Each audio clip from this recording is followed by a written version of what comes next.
Hello, this is Lady Boulay, and I hope you're having a wonderful day. Thank you for your support. Thank you for subscribing to the channel. Thank you for your thumbs up, for your comments, and thank you for sharing the videos. Thank you for all you do to support the channel. And yes, we are commanded to love one another, whether we want to or not, or whether we agree with each other or not.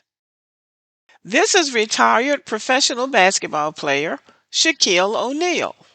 This is his beautiful ex-wife, Shawnee O'Neal, and as of late, Shawnee O'Neal Henderson, as she has remarried. Shaquille and Shawnee married in 2002, and after 9 years of marriage and four beautiful children, they divorced. There were rumors of infidelity on his part, and he has acknowledged that those rumors are true. He said he was greedy. That's what he said. So I'm assuming he meant greedy for women. Shawnee went on to build a career for herself producing basketball wives of whatever city, and they were popular. In one of those series, Shawnee confronted one of the Gavan sisters because one of the rumors was that she had been involved with Shaq while they were married. So that turned out to be kind of an interesting twist to the plot. But Shawnee also is reported to have said that while she was married to Shaq when he was on the road playing basketball, that all of those players were cheating on their wives except Grant Hill. Grant Hill is married to the Canadian R&B singer Camille. So he apparently was the only one that was living true to his marriage vows during the time that Shaq was playing professional basketball, according to reports. Shawnee recently wrote a book, and in it, she confessed that she wasn't sure that she was ever in love with him. And if you're married, and even though you have beautiful children, you have a beautiful life, you have all the money that you need, but if your husband is untrue, she even said that she even said that she didn't get to go to the basketball games, that she didn't go to the playoffs and things like that. So she didn't really get to live the life of a superstar basketball wife. That's very revealing that, she didn't live the life that she thought she was going to live getting married to him. And it's possible that Shaq, being this big, goofy, awkward kid who probably was, a non starter in elementary and middle school and even high school, girls probably didn't pay him any attention. And then all of a sudden, now he's this superstar basketball player and he's got all this money. And now all of a sudden, women are coming out of the woodworks. There's more women hanging around than you can shake a stick at. So maybe he was trying to make up for lost time. Who knows? At any rate, no wife wants to compete with that. So in the end, the marriage failed. So Shawnee has found love, or love has found her, and she is married now to Pastor Keon Henderson of the Lighthouse Church and Ministries in Houston, Texas. And he is a controversial character in his own right because I think one Sunday he had to tell somebody to stop making noise in the choir. And I just recently heard a sermon of him saying that giving to the poor is not a blessing. It blesses the poor, but it doesn't bless you. So he's usually saying things that ruffles a lot of feathers. But she seems happy with him, and she seems to have walked into a life that fits her. She's active in the church. She's writing books. She's giving speeches. She's talking. She's active and proactive in the community. So she seems to have found the right fit for herself. And that brings us to Shaquille O'Neal. He has not remarried, though he has been linked with several women since his divorce. He does a sports show with Charles Barkley and some other black athletes, and some other athletes, I guess I should say, where they just do a lot of cooning and clowning, even though they have a lot of money and they don't have to do it. But they apparently don't know what else to do with themselves and all of the money they have made. According to the internet, Shaq is worth about $500 million. I don't know how active he is in charities, but he's not doing anything meaningful enough with all that money. And all I can say about that is the consciousness needs to be raised in Black America, especially in Black American men who amass a great deal of money. And as the Bible says, to whom much is given, much will be required. And that is found in Luke, the 12th chapter and the 48th verse.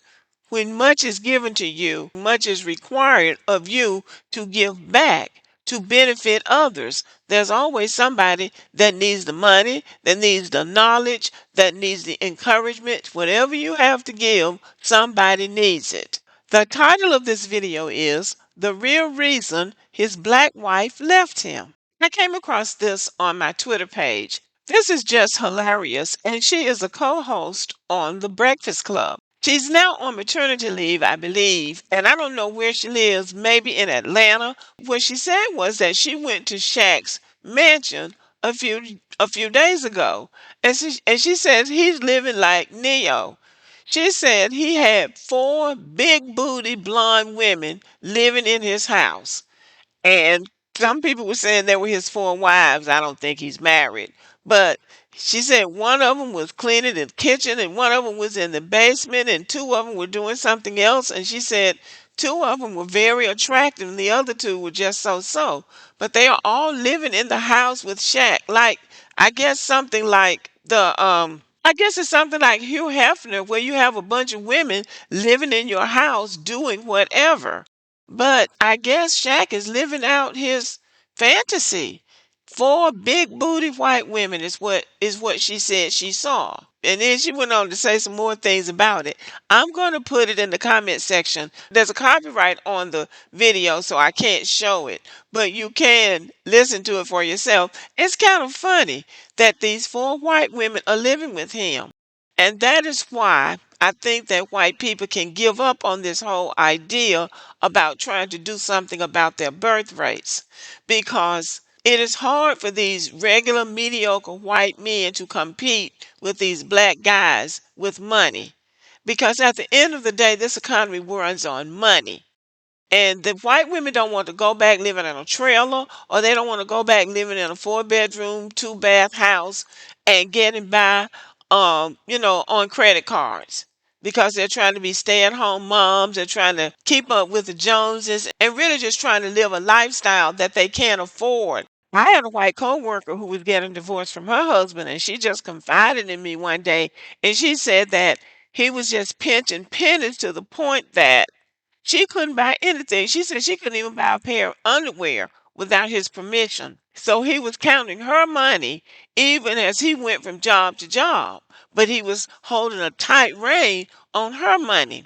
And there were other stories like that from white women over the course of my dealings with white women that made me understand that the grass is not always greener on the other side. Matter of fact, it might not even be green over there. It's just the appearance of what they're trying to show. So these white women are not going back, and some of these women are immigrants. They might be white, but they're immigrants, and they don't have anything. And so they're not going to just settle for any old white Joe Blow when they can shake these black guys down for big money. And I don't think anybody would blame them. I certainly don't. So Shaq is probably not the only wealthy black man that's living like this, especially with white women, because I don't think the emotional attachment is as deep with white women as would be trying to live with four black women. I think the attachment would be a lot deeper. And I also think white women want escape. Based on all that I have been able to gather talking to white women, they put up with a lot trying to live with those men. They put up with a lot, up to and sometimes including physical abuse. Also, I will say that I don't think they have the spirit of independence that black women have, because at a point, black women would get out there and try to hustle for themselves. And I think that's commendable for black women. So this is the report that Just Hilarious made on Shaq's lifestyle. Now, obviously, nobody knows all of the details of his life and his lifestyle. It's just that that's what she saw, and you can draw conclusions about what it looked like. It looked like a harem to me. But, and that would be a cause for a woman not wanting to continue a marriage with a man, because you don't want to be a part of a harem. So I don't blame her for one bit from leaving if he's cheating, and then if he's taken to the next level and included not one, not two, not three, but four women. That's quite a bit, I would say. But anyway, people live like they want to live. It's their business. And who knows what the arrangement is? He could just be letting those women board there. And they're paying by keeping the house clean and cooking and walking the dog and cutting the grass and whatever needs to be done. So it could just be something like that. I don't know. But anyway, let me know what you think about the video. Thank you for listening. Give me a thumbs up and have a good evening.